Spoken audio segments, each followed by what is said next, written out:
ఈ programme Joyce Meyer ministries partners మరియు friends ద్వారా స్పాన్సర్ చేయబడింది.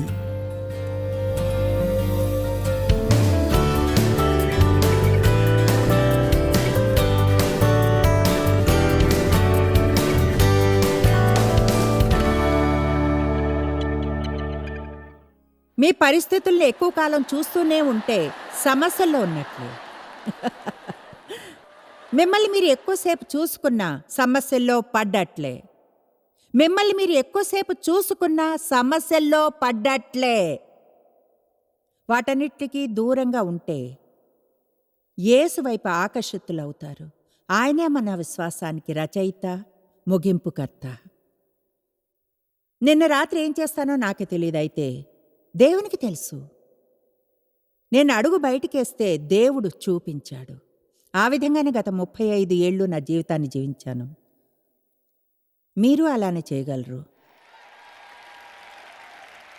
చూడండి, జాయిస్ మేర్లా ఉంటే ఎలా ఉంటానో ఆశ్చర్యంగా ఉంది. వేరుగా ఏమీ ఫీల్ అవ్వరు. ఒకవేళ సూజీ జోన్స్ అయినా, లేక జాన్ బ్రౌన్, లేదా వేరే ఎవరైనా సరే. మనం ప్రజలం అంతే. మీలాగానే దేవుడు మనల్ని యూస్ చేస్తాడు. అలానే ఆయన మీకు చేస్తాడు.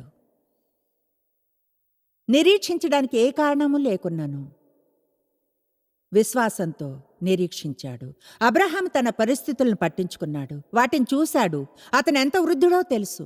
శారయికి ఎంత వయసో తెలుసు. అతనికి తెలుసు దేవుడు చెప్పేదెంత అసాధ్యమో. కానీ బహుశా అతడు దేవుడు గతంలో చేసిన కొన్ని అద్భుతాలను గుర్తుకు తెచ్చుకున్నాడు. బహుశా అబ్రహాము మనందరిలానే నిర్ణయించుకున్నాడు అతడు నిరీక్షణ ఖైదీ కాబోతున్నాడని.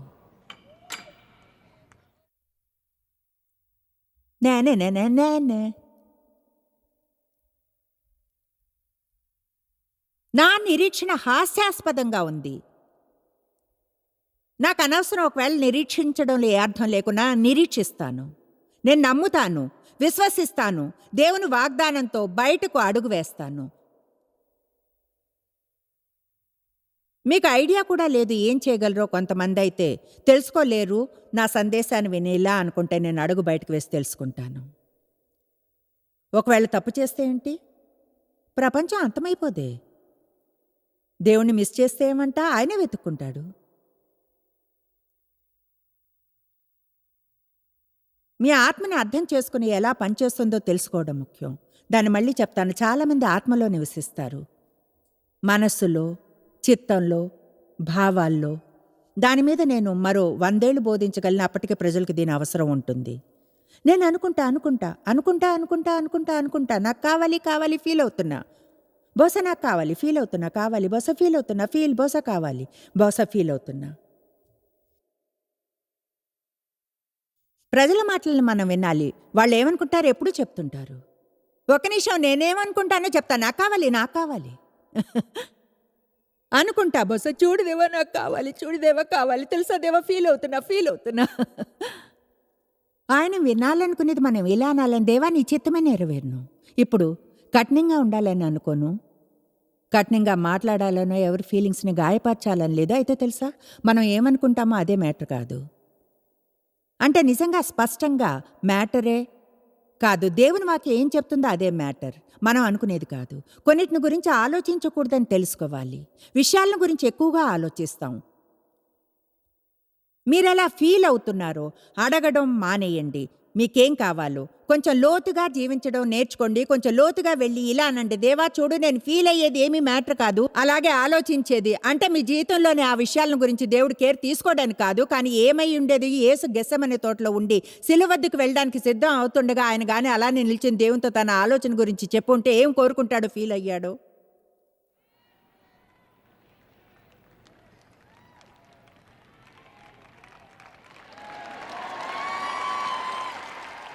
కమాన్, మీరు ఆలోచించండి. మీరు ఆలోచించే దాంతో ఎంతగా జీవిస్తారు?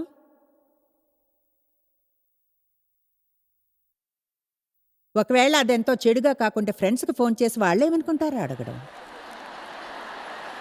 నిజంగా ఊహించుకోలేము. నిజాయితీగా నిజంగా మీ ఫీలింగ్స్తో ఎంతగా జీవిస్తారు మీరు?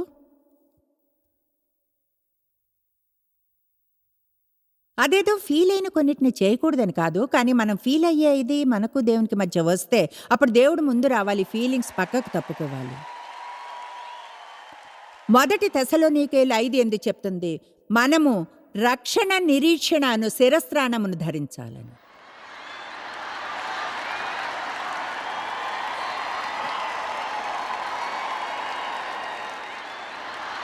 మీరేమంటారు?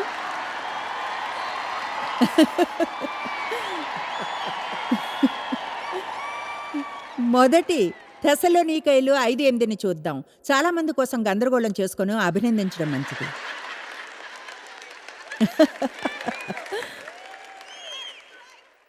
అద్భుతం. మనం పగటి వారమై ఉన్నాము కనుక మత్తులమై ఉండక విశ్వాస ప్రేమలను కవచము రక్షణ నిరీక్షణ అను శిరస్త్రాణమును ధరించుకుందుము. చూడండి, కొందరు తప్పుటోపిని ధరించారు, నిరీక్షణ లేని దాన్ని ధరించున్నారు.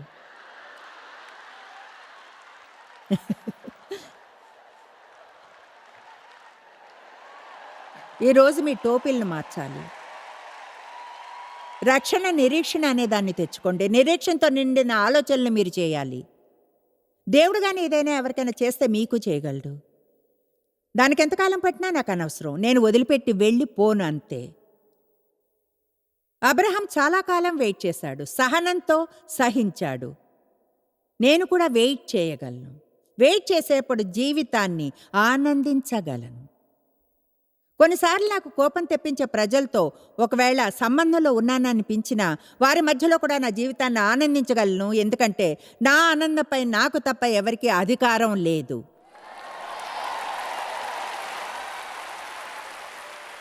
నేను బయటకు అడుగు వేస్తాను, దేవుడు నన్ను యూజ్ చేసుకుంటాడు, నేను ఆశ్చర్యపోతాను.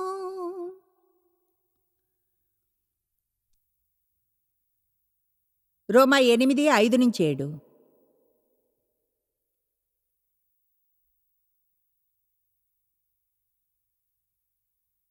ఊహూ.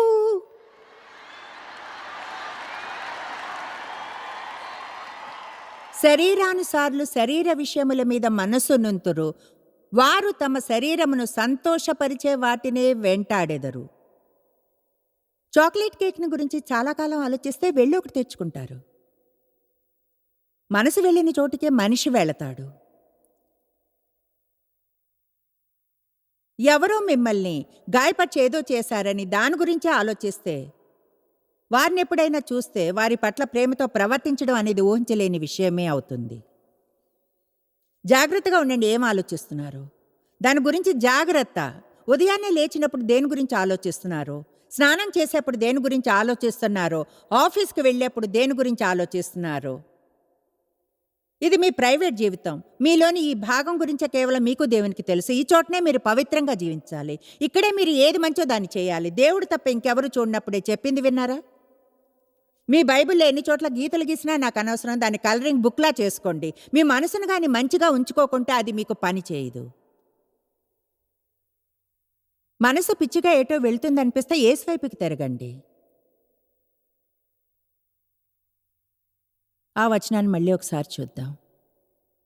శరీరానుసారులు శరీర విషయముల మీద మనస్సు నుంతురు, ఆత్మానుసారులు ఆత్మ విషయముల మీద మనస్సు నుంతురు. శరీరానుసారమైన మనస్సు మరణము, ఆత్మానుసారమైన మనస్సు జీవమును సమాధానమునై ఉన్నది. దేవుని గురించి మీరు ఎక్కువగా ఆలోచించాలి. అందుకనే నిన్న చెప్పాను, దేవుడు మీకోసం చేసిన వాటిని గురించి ఆలోచించడం ఎంత ముఖ్యమో. ఏదో మీకు లేని దాని గురించి కాదు, మీకున్న ప్రతిదాన్ని గురించి. దేవుడు మన పట్ల మంచిగా ఉంటాడు. ఆయన ఏం చేస్తున్నాడో చూడండి, ఏం చేయడం లేదో కాదు. ఈ వచనాన్ని పూర్తి చేద్దాం ప్లీజ్. శరీరానుసారమైన మనసు నాకు ఇది ఇష్టం, పరిశుద్ధాత్మ లేకుండా వివేచనే. తెలుసా దాని నుంచి మనంగా ఎన్ని విషయాలు వివేచిస్తామో దేవుని చిత్తమైన వాటిని? దేవుడు మనల్ని ఎలాంటి సెన్స్ లేదా వివేచన యూజ్ చేయవద్దనడం లేదు, కానీ పరిశుద్ధాత్మలో చేయమంటున్నాడు. అంతేకాని పరిశుద్ధాత్మ లేకుండా కాదు. దేవుడు లేకుండా మీ ఆలోచనకు దూరంగా జీవించడం ఆరంభించగానే అలా చేసినప్పుడు సమస్యలో పడతాం. ఎందుకంటే చెప్పగలను, దేవుడు చేసే ఎన్నో విషయాలకు అసలు అర్థం ఉన్నట్లు అనిపించదు. మీకో విషయం చెప్పనా? మీరు గాని ఫులాన్‌గా దేవునితో వెళితే మీరు తెలుసుకుంటారు కొంతమంది మిమ్మల్ని విమర్శించి మీకు తీరుస్తారని. ఎందుకంటే జరగబోయేదది. మీకు తెలుసా? దేవుడు అనుకున్నట్లు చేయనిస్తే నేను కొంతమందికి దూరం కావచ్చును. అయితే దేవునికి స్తుతులు. నేను ఉండవలసిన వారితోనే ఉంటాను. తండ్రి, కుమార, పరిశుద్ధాత్మ సర్కిల్‌లో.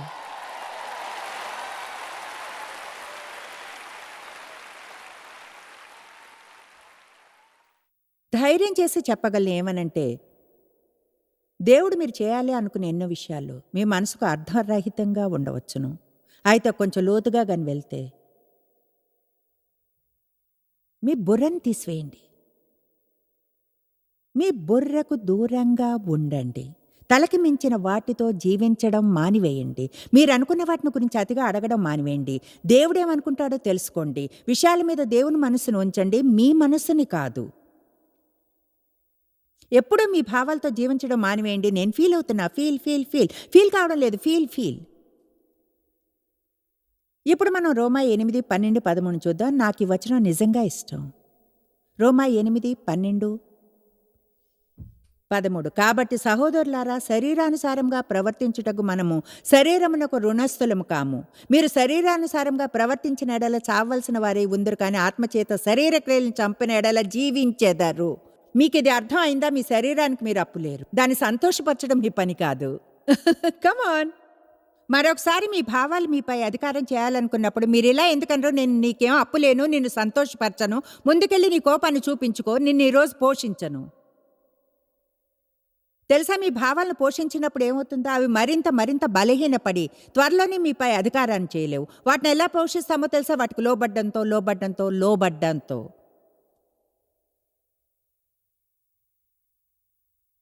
అయితే మనకి అసౌకర్యం అంటే నచ్చదు కనుక మీ శరీరం అనుకున్నది జరగనప్పుడు కొంచెం సేపు అసౌకర్యంగా ఉంటుంది, కోపం వస్తుంది. కమాన్, మీ అందరికీ తెలుసు అది ఎలా పనిచేస్తుందో. చిన్నపిల్లలను గమనిస్తే వాళ్ళు అనుకున్నది పొందనిసారి కోపంతో ప్రవర్తించడం చూస్తారు. శరీరం కూడా అలాంటిదే.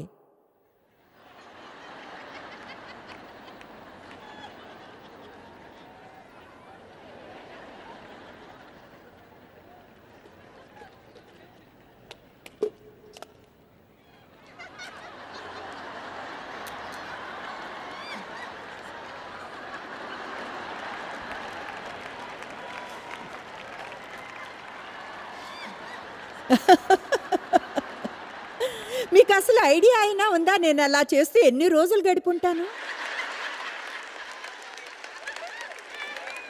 నేను ఇంట్లో వెనుకకు వీలైనంత వరకు వెళ్ళేదాన్ని. ఇంట్లో వెనకాల ఉండే చాలా చిన్న బాత్రూంలోకి, కమోడ్ ఎదురుగా క్రింద నేల మీద కూర్చునేదాన్ని మిగతా చోట్లున్నా. తెలుసా, మీపై మీరు గాని జాలి పడుతుంటే వీలైనంత అత్యంత జాలికరమైన స్థితిలో ఉండగలరు. ఇంట్లో ఉండే అత్యంత జాలికరమైన చోట నిజంగా ఎంతో జాలికరంగా ఉంటాం. నిరీక్షణ లేని ఆలోచనలు ఆలోచించడం, నాకెన్నడూ ఏ మంచి జరగదు, వారమంతా పనిచేస్తాను, డేవ్ బయటికెళ్ళి ప్రజలు కలుస్తారు, నేను రోజంతా పిల్లలతో గడపాలి, ఆయన ఇంటికి వచ్చాక ఫుట్బాల్ని చూస్తారు, తర్వాత వెళ్ళిపోతారు, వారాంతంలో గోల్ఫ్ ఆడడానికి నేను మాత్రం వంట చేయడం, బిల్లులు కట్టడం, డబ్బులు లెక్క చూసుకోవడం, వంట క్లీనింగ్. విషయం ఏమిటో చెప్పనా, నేనే గుడారం నుంచి బయటికి వెళ్ళాలనుకునేదాన్ని. శరీరం ఎలాంటిదో తెలుసుగా. ఎంతమంది ఈరోజు జాలి పార్టీలను వదిలేస్తారు?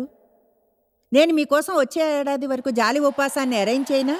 కమాన్, వచ్చే ఏడాది వరకు జాలి ఉపవాసాన్ని చేస్తారు. ఎవరైనా చేయగలరా? ఇప్పుడు సరే అని వెంటనే జవాబు ఇవ్వలేరు, ఎందుకంటే అలా అనగానే అది మీపై దాడి చేస్తుంది. నేను జాలిని వదిలేయాలి, ఎందుకంటే దేవుడు అన్నాడు, ఒకటి జాలిగా ఉండు లేదా శక్తివంతంగా. అయితే రెంటిగా మాత్రం నువ్వు ఉండలేవు, నువ్వే ఎంచుకో. ఆమేన్. అక్కడికే చేరుకుంటున్నాం బహుశా.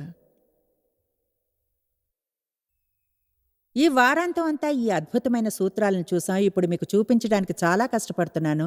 మీరెలా ఇంటికి వెళ్ళి వీటిని ప్రాక్టికల్గా మీ దైనందిక జీవితంలో అమలు పరచగలరు. ఎందుకంటే ఈ చోటనే మనం దైవికంగా ఉండాలి. దైనందిక జీవితంలో, పచారీ కొట్టులోను, మార్కెట్ ప్లేస్లోను, బయట ట్రాఫిక్లో, ఆఫీస్లో, స్కూల్లో, చుట్టుపక్కల వారితో. అందరూ చర్చిలో బాగానే ఉంటారు. ఓ దేవునికి స్తుతులు సిస్టర్, దేవునికి మహిమ. హల్లెలూయా. ఊహూ, థ్యాంక్ యూ జీసస్. చెప్పేది వినండి, నిజంగా ఉండండి. జీవితం సవాలుగా ఉండగలదు, చాలా కష్టంగా ఉండవచ్చు, మనం అనుకుని విషయాలు జరగవచ్చును.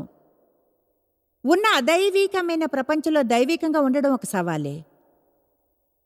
కొన్నిసార్లు దేవుణ్ణి నమ్మాలనుకునే ఒకే వ్యక్తికి ఒంటరితనం కలగవచ్చును. సహనంగా ఉండడం సవాలుగా ఉండవచ్చును. ప్రేమగా, దయగా, వినయంగా, సాత్వికంగా, దయాళుత్వం, కరుణగా, ముఖ్యంగా మీ పట్ల మంచిగా ప్రవర్తించిన వారితో. ఓహో, ఆహారంతో అభిషేకంగా ఉన్న సొసైటీలో బరువు తక్కువగా ఉండడం సవాలు కావచ్చును.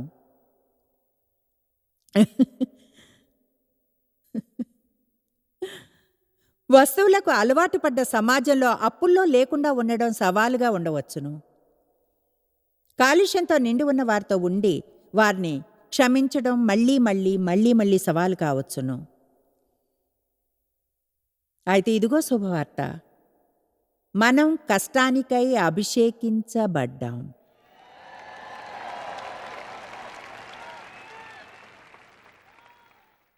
మీరది చేయగలరు.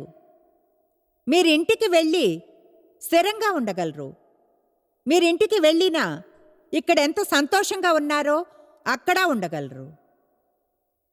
నన్ను నమ్మడం లేదు, నేనన్నాను. మీరది చూసారా?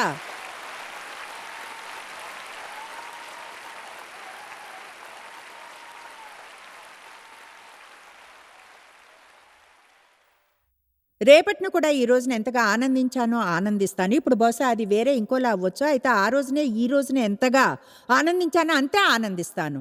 మీ జీవితం అంతా ఆనందించే పాయింట్కి ఎప్పుడు వస్తారు? అదేదో ఎప్పుడో ఒకసారి వచ్చే ప్రత్యేకమైన చిన్న పాయింట్స్ని కాకుండా. కమాన్,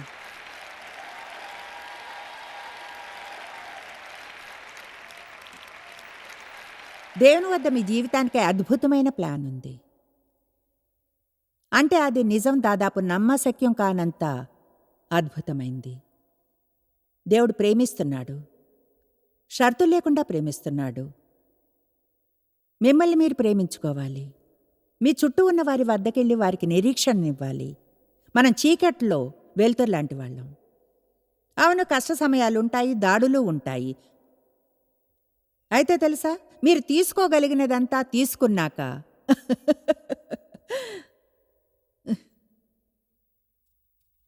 ఓకే దేవా, ఇక్కడి నుంచి బయటికెళ్ళి నేను మళ్ళీ ఫ్రెష్గా అవ్వాలి. మీ గుడారం నుంచి బయటికి వెళ్ళండి. దేవునికి స్తుతులు. రక్షణ నిరీక్షణ అనే శిరస్త్రాణాన్ని ధరించుకోండి. ఏదేమైనా సరే, నేను టోపీ పెట్టుకుంటే బాగుండునైతే అదంతే.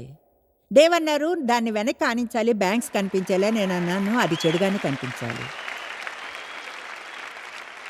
మీ లంగర్ను పట్టుకొని ఉండండి.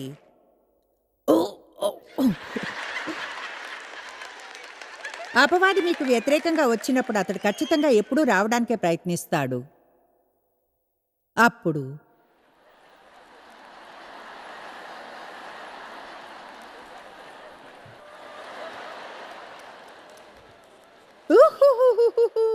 నాకు తెలుసు ఏం చేయాలో, ఎక్కడికి వెళ్ళాలో నాకు తెలుసు.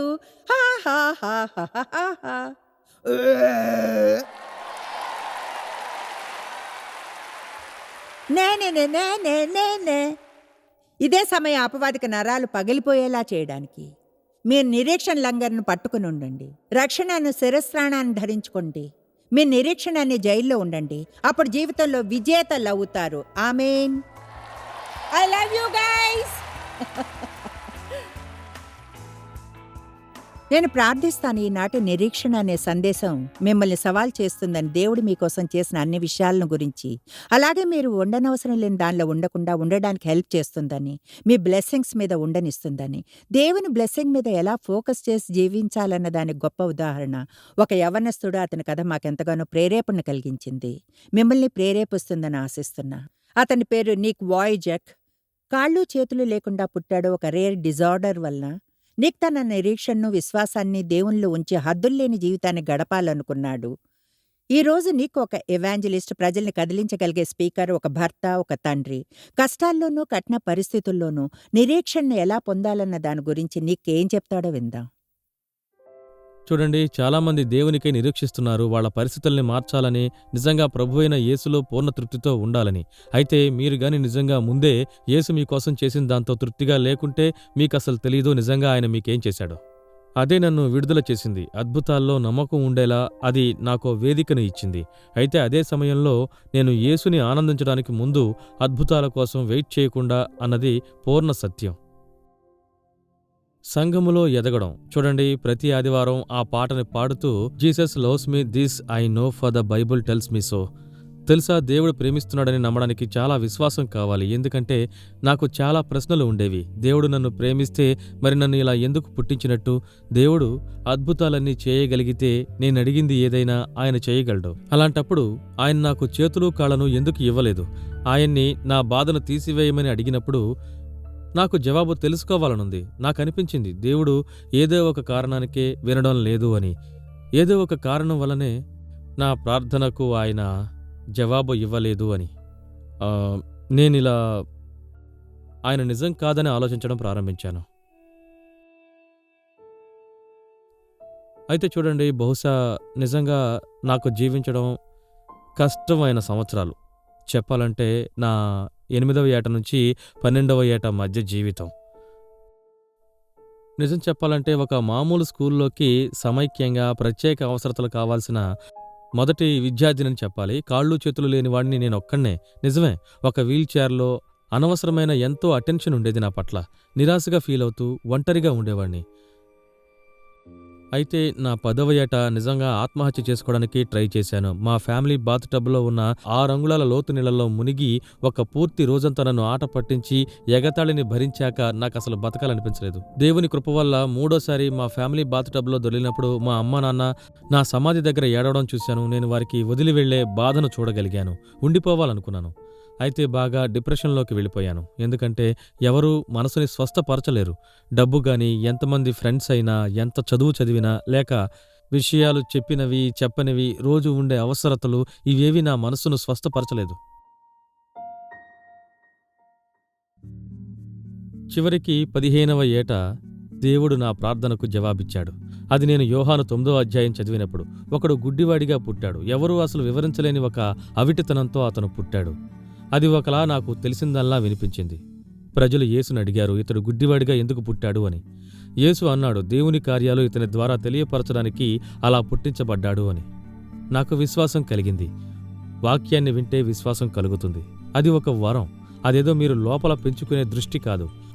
అది దేవుడి నుంచి వచ్చిన ఒక వరం. ఆయన వాక్యం ద్వారా వాగ్దానాల్ని విన్నప్పుడు వస్తుంది. అది నా జీవితాన్ని పూర్తిగా మార్చివేసింది. ఆయన నన్ను స్వస్థపరిచాడు. ఇప్పుడు నేను ఆయన హస్తంలో ఒక వాయిద్యాన్ని కాగలను. ఆయన ప్రజలకు తెలపడానికి ఒక అద్భుతంగా నా బలహీనతలో ఆయన బలం పూర్ణం కావడం, లేకుంటే అదంత శక్తివంతంగా ఉండేది కాదు. అద్భుతం జరిగిన ఎవరైనా నవ్వడాన్ని చూడడం కంటే కాళ్ళు చేతులు లేని ఒక మనిషి నవ్వడాన్ని చూడడం ఎంతో శక్తివంతంగా ఉంటుంది. తమ అద్భుతాన్ని పొందని ప్రజల విషయం ఏంటి? అలాగే ఎవరికైనా సరే, ఎవరైతే ఇప్పుడు ఈ ప్రోగ్రాంని చూస్తున్నారో, దేవుని వద్ద ఏ సంకల్పం లేదని ఆలోచించేవారు, దేవుడు ఎప్పటికైనా నాతో ఏం చెయ్యగలడు? అయితే చూడండి, దేవుడు నాకేం చేశాడో.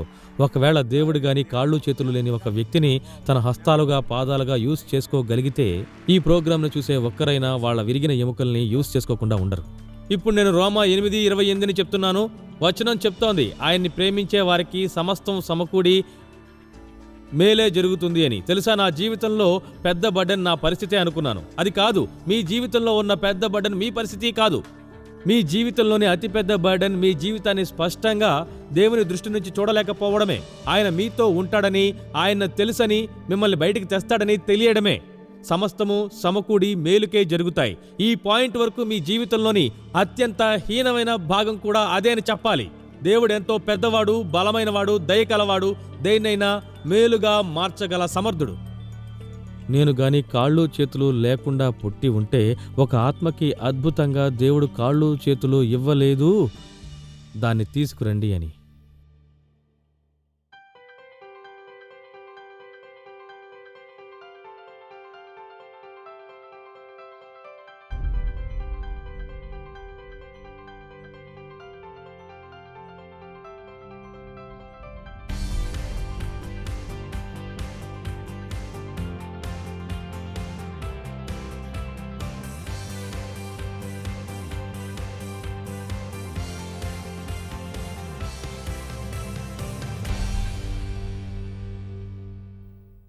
తెలుసా, ఈనాటి నిరీక్షణ మీద ప్రోగ్రాంని మనందరం వినడం ఎంతో ముఖ్యం. మీరు విరిగిన సంబంధంతో పోరాడుతున్నారేమో, ఏదైనా జబ్బుతో ఉద్యోగం పోయిందేమో, అది 1000 రకాల వేర్వేరు విషయాలు కావచ్చును. తమ జీవితాల్లో ప్రజలకు ఎన్నో రకాల వేర్వేరు కష్టాలుంటాయి. అయితే మీ పరిస్థితి ఏదైనా సరే మన అందరం గుర్తు తెచ్చుకోవాలి, ఎప్పుడు క్రీస్తులో మనకు నిరీక్షణ ఉందని. ఆ నిరీక్షణను ఉపయోగంలో ఉంచాలి. దానికి ఒక సజీవమైనది కావాలి. చెప్పడానికి కూడా నాకు నిరీక్షణ ఉంది, నా నిరీక్షణ దేవునిలో ఉంది. ఎందుకంటే నమ్మండి, శత్రువు మీరు నిరీక్షణ ఉండకూడదంటాడు, ఎన్నడూ ఏదో మారదని అనుకోవాలంటాడు. మీరు ఎన్నడూ తెలుసుకోలేనంతగా జాయిస్ మేర్ మినిస్ట్రీస్లో మీరు మాకెంతో ముఖ్యం. మిమ్మల్ని అభినందిస్తున్నాం. మా ప్రపంచ వ్యాప్తపు మినిస్ట్రీ సాధ్యం అయ్యేలా చేసే మా ఫ్రెండ్స్ మరియు పార్ట్నర్స్ కి థ్యాంక్స్. అందరం కలిసి ఆకలిగొన్న వారికి భోజనం పెడుతున్నాం, బీదలకు బట్టలు ఇస్తున్నాం, సువార్తను దేశాలకు చాటుతున్నాం. మమ్మల్ని కాంటాక్ట్ చేయండి లేదా joycemeer.org ని ఈ రోజే విజిట్ చేయండి. మీ ప్రార్థన విన్నపాలను కొరకు, అలాగే మరిన్ని సాధనాలను గురించి తెలుసుకోండి. జాయిస్ మేర్ షెడ్యూల్ ని చూసి భాగస్వామిలో భాగమవ్వండి, క్రీస్తు ప్రేమను ప్రపంచమంతటా పంచుకోవడానికి.